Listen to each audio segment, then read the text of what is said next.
নমস্কার, এই মতো দায়ী রাজ্যপূর্ণ কেবল গুরুত্বপূর্ণ খবরের মতো দিবলে বিগ ব্রেকিং নিউজ। ভয়ঙ্কর ঘটনা, মূল 6 অভিযুক্ত যাবজ্জীবন কারাদণ্ড। বরপেটা অতিরিক্ত জিলা আৰু সত্ৰ ন্যায়াধীশ আদালতৰ গুৰুত্বপূৰ্ণ ৰায়দান।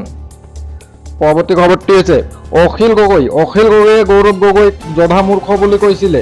অখিল গগৈয়ে গৌৰৱ গগৈক জধামূৰ্খ বুলি কৈছিলে। অখিল গগৈৰ স্বভাৱৰ কথা ৰাইজে জানেই।